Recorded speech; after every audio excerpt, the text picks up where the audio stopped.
Aldrin Sampear, who was at Luthuli House. He took us through some of the latest developments. Let's take a look.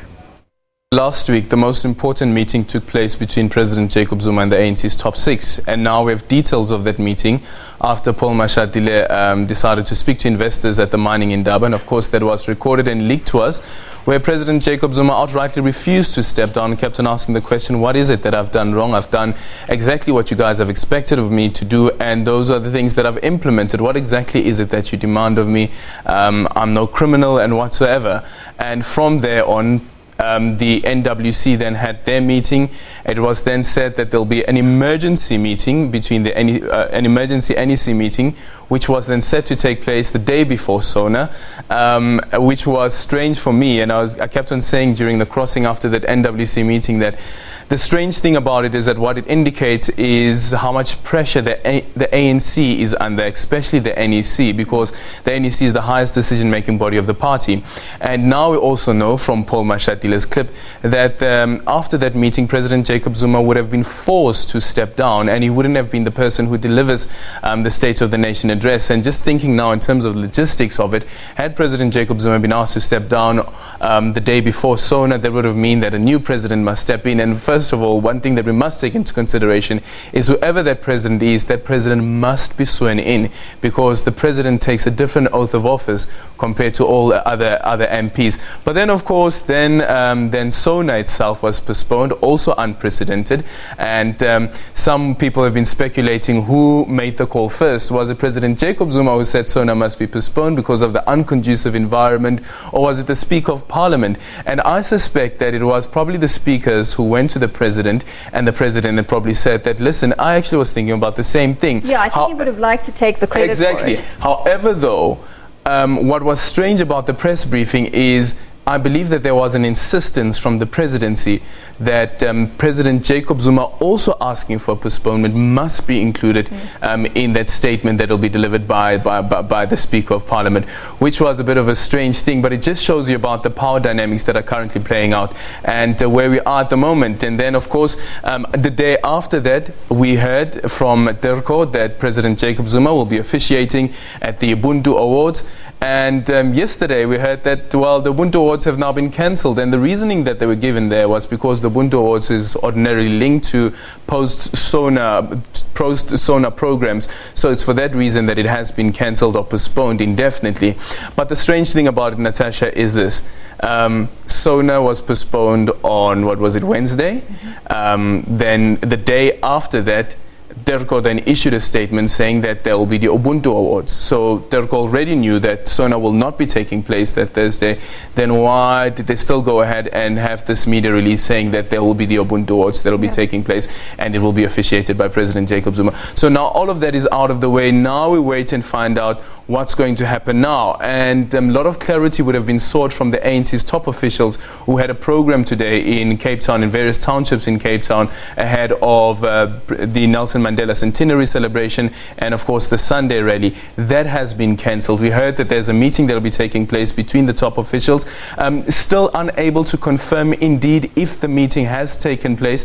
The spokesperson of the ANC just basically confirming that yes, they have been called, or they've been called back, but they won't be part of the programs leading up to the centenary celebrations. However, though, the rally itself will be taking place on Sunday.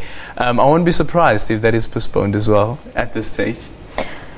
I wouldn't be surprised either. Aldrin, you've got a clip for us that I just want you to link to that clip for us. Just give us a background to this, because I know you were at Luthuli House earlier. Yes, so this morning we were at Luthuli House. Of course, amid speculation that the ANC's top officials will be meeting at Luthuli House.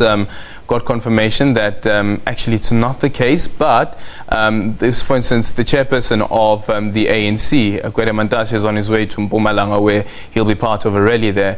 And there has been a lot of frustration that has been expressed by the members of the alliance. You can only imagine what this is causing in terms of alliance relations and so forth, and the whole tugging. And I decided to go out and speak to the General Secretary of COSATU, Begin Challenge, about their frustrations and what they believe should happen right now. And just quickly take a listen to what he had to say.